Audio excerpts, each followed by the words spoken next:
जब हम Canada PR की बात करते हैं तो एक वर्ड हमें हमेशा सुनने को मिलता है, वो है एनओसी या नॉक कोड। 2021 में जो नॉक 2021 की लिस्ट आई थी, 5 साल के बाद चेंज होनी होती है। इसका मतलब यह है कि 2026 में नॉक कोड में बड़ी चेंजेस देखने को मिल सकती हैं।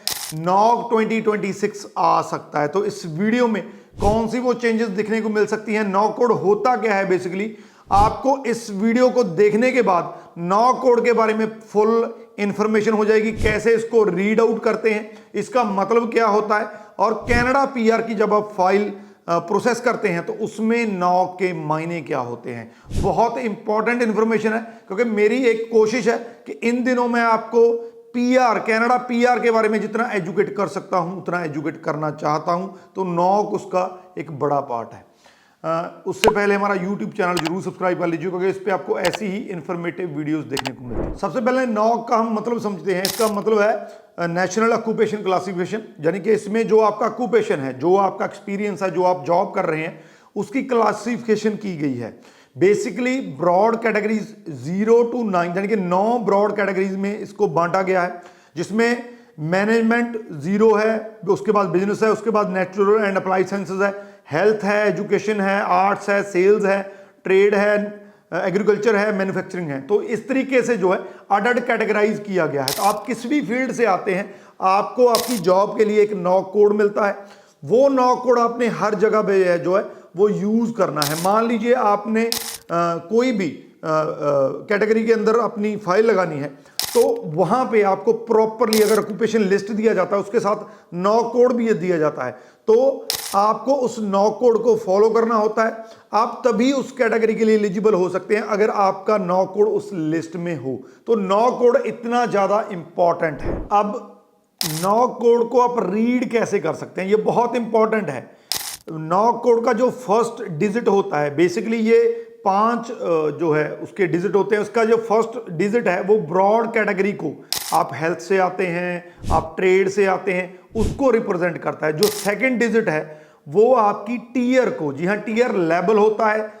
बेसिकली 5 लेवल हैं, 0 1 2 3 4 5, तो वो आपकी लेवल को रिप्रेजेंट करता है। इसमें एग्जांपल ले लेते हैं। मान लीजिए आपका नॉक कोड 33100 है, तो इसमें जो फर्स्ट है 3, वो हेल्थ ऑक्यूपेशन को रिप्रेजेंट करता है। जो मैंने आपके 9 ब्रॉड कैटेगरीज दी हैं, उसमें से थर्ड में हेल्थ आता है, तो 3 आपका हेल्थ हो गया, उसके बाद फिर 3 है। इसका मतलब ये है कि 3 टीयर जो है वो 3 है। इससे आपको पता चल गया कि ये जो नॉक कोड है ये हेल्थ कैटेगरी को, हेल्थ ऑक्यूपेशन को जो है वो बिलोंग करता है। इसका जो टीयर लेवल है वो 3 है। अब पीआर में इसके क्या मायने हैं? 2 मायने हैं। पहला, जो आपका टीयर है वो नॉक कोड से डिसाइड होता है। जैसा मैंने कहा कि सेकंड डिजिट है जो है वो आपका टीयर होता है। तो मान लीजिए आप कैनेडियन एक्सपीरियंस क्लास के अंडर एलिजिबल होना चाहते हैं, या अपनी फाइल लगाना चाहते हैं, तो उसमें टीयर 0 1 2 3 में ही आपका एक्सपीरियंस होना चाहिए।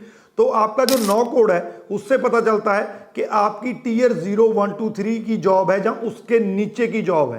तो ये एक बड़ा फैक्टर होता है। दूसरा जो है, अगर आप किसी भी कैटेगरी में, जो प्रायोरिटी बेसिस की कैटेगरी है, जब पीएनपी में जो ऑक्यूपेशन डिमांड में है, उसके अंडर आप अपनी फाइल लगाना चाहते हैं, तो जो वहां पे लिस्ट होती है वो आपके, जो आपने जॉब की है, जो आपका एक्सपीरियंस है, उससे मैच करना चाहिए। तो ये नॉक कोड ये भी डिसाइड करता है कि आप किस कैटेगरी के लिए एलिजिबल हैं, किस कैटेगरी के अंडर आप लगा सकते हैं। तो जो नॉक कोड है वो पीआर में एक बड़ा रोल डिसाइड करता है कि आप किस कैटेगरी में आप पीआर हो सकते हैं। अब जो नॉक कोड है वो 3 चीजों से डिसाइड होता है। बहुत से एप्लीकेंट ऐसे हैं जिनको लगता है कि नॉक कोड सिर्फ उनका जो डेजिग्नेशन है या उनका जो पोजीशन है उस टाइटल से जो है वो डिसाइड हो सकता है। ऐसा नहीं होता। कई बार कई टाइटल ऐसे होते हैं जिनका नॉक कोड सेम होता है, तो आपको इस चीज से डिसाइड नहीं करना है। तो पहला आपका जो टाइटल है वो आ गया। दूसरा, आपकी जो जॉब रिस्पॉन्सिबिलिटीज हैं, अगर आपकी जॉब रिस्पॉन्सिबिलिटी जो है वो उस नॉक कोड से, जो आपने लिख रखा है, उससे मैच नहीं करती हैं, तो आप गलत नॉक कोड जो है वो फॉलो कर रहे हैं। तो नॉक को फॉलो करने के लिए आपकी जॉब रिस्पॉन्सिबिलिटी जो है उस नॉक से मैच करती होनी चाहिए। तीसरा, कई बार क्या होता है, आपकी नेचर ऑफ ऑर्गेनाइजेशन जिसमें आप काम कर रहे हैं उससे भी नॉक कोड चेंज हो जाता है। मान लीजिए आप किसी हॉस्पिटल में काम कर रहे हैं, या उसके अलावा किसी आप और जगह पे काम कर रहे हैं, आपका काम सेम है, आपकी रिस्पॉन्सिबिलिटीज भी सेम है, पोजीशन सेम है, रिस्पॉन्सिबिलिटी सेम है, लेकिन ऑर्गेनाइजेशन चेंज होने के कारण कई बार नॉक कोड चेंज हो सकता है। तो आपने जब भी नॉक कोड अपना डिसाइड करना है तो इन तीनों चीजों को जो है वो ध्यान में रखना है। अब नॉक 2021 को जो है फॉलो किया जा रहा है। नॉक की लिस्ट जो है बेसिकली 5 साल के लिए आती है और 5 साल के बाद इसमें चेंजेस होती हैं। तो नॉक 2026 जो है वो कभी भी डिक्लेयर किया जा सकता है और इसमें जो चेंजेस की जाएंगी, जैसे मैंने ब्रॉड कैटेगरी आपको 9 ब्रॉड कैटेगरीज कही हैं, तो इसमें ये हो सकता है कि किसी कैटेगरी को कुछ किया जा सके, जहाँ किसी जॉब को उसकी रिस्पॉन्सिबिलिटीज की वजह से किसी और कैटेगरी में भी डाला जा सकता है। तो ये जो लिस्ट है वो दिसंबर 2026 तक जो है वो लागू होने की पॉसिबिलिटी है। उसके बाद जो नए वाले नॉक कोड हैं 2021 को नहीं 2026 को जो है वो फॉलो किया जाएगा। तो अगर आप पीआर कनाडा का देख रहे हैं, जब उसकी तैयारी कर रहे हैं, तो आपने अपना एनओसी कोड प्रॉपरली चेक करना है। ये देखना है कि वो किस कैटेगरी का पार्ट है और किस टीयर का पार्ट है। अगर आपको ये इंफॉर्मेशन नहीं है तो आपका जो है आपका पीआर की एप्लीकेशन वो आप गलत डाल सकते हैं। जहां जब आप अपना प्रोफाइल क्रिएट करते हैं उसमें भी अगर आप नॉक अपना गलत डिसाइड कर लेते हैं तो उससे भी कहीं ना कहीं पे आपकी एप्लीकेशन गलत हो सकती है। तो इन चीज़ों का आपने ख्याल रखना है। इस वीडियो को शेयर जरूर कर दीजिए, क्योंकि ये उस सीरीज का पार्ट है जिसमें मैं आपको कनाडा पीआर के बारे में एजुकेट कर रहा हूं। इस वीडियो के रिगार्डिंग क्वेश्चन है तो नीचे लिख दीजिए। अगर आपको पीआर के मामले में कोई हमारी हेल्प चाहिए, आपने अप्लाई करना है, प्रोफाइल क्रिएट करना है, या और भी कोई इंफॉर्मेशन चाहिए, नंबर हमारे नीचे दिए गए हैं, कॉन्टैक्ट कर सकते हैं। राजवीर चहल, थैंक यू सो मच।